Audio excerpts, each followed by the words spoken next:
పైకెత్తి ఎడమ చేతిని చూడాలి. స్ట్రైట్ గా వచ్చేయండి. గాలి విడిచిపెడుతూ ఎడమ వైపు వంగండి. తల పైకెత్తి కుడి అరచేతిని చూస్తూ ఉండండి. చేతులు నెమ్మదిగా దించేయండి. కాళ్ళ మధ్య ఒక అడుగు దూరం ఉండేలా ఉంచండి.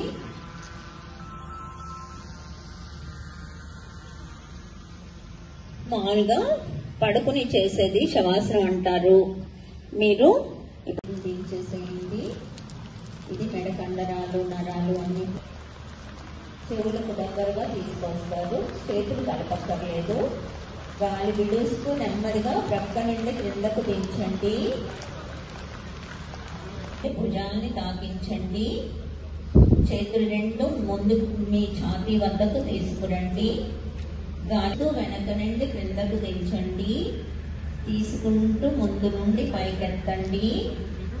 విడుస్తూ వెనక నుండి క్రిందకు దించి కుడి భుజానికి తాకిస్తారు.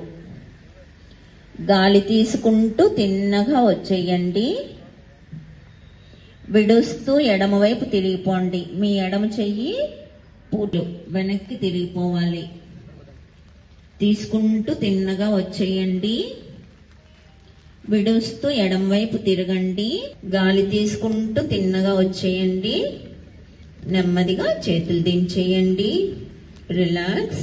ఇది వెన్నెముకకి సంబంధించిన ట్విస్ట్ చెయ్యండి. గాలి తీసుకుంటూ చేతులు పైకెత్తండి. ఇప్పుడు మళ్ళా గాలి విడిచిపెట్టి తీసేసుకుంటూ లాగుతున్నట్టుగా లాగుతూ గాలి వేళ్ల మీద నిలబడాలి. Up down. విప్పండి. ప్రక్క నుండి దించేయండి.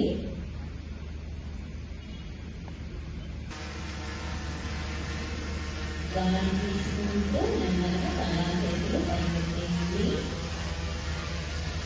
ప్రక్క నుండి చేతులు దించేయండి. ముందు పొంగినప్పుడు మొక్కబడిన భాగాలను సాగదీయబడాలి. బాగా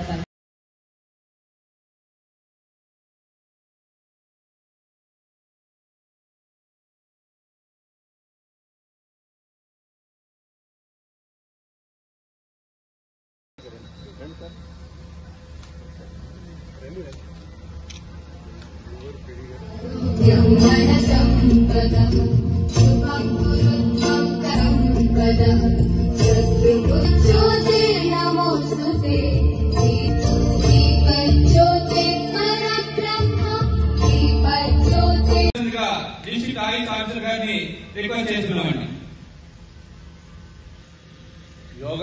యోగస్తు చిత్త వృత్తి నిరోధ. మనసు పరిపరి విధాల తెలుస్తుంది. దాన్ని స్థిరం చేయడం కోసం ఉద్దేశించినటువంటి గొప్ప ప్రక్రియ ఇది పతంజలి మహర్షి మొట్టమొదట దీన్ని నిర్దేశించారు.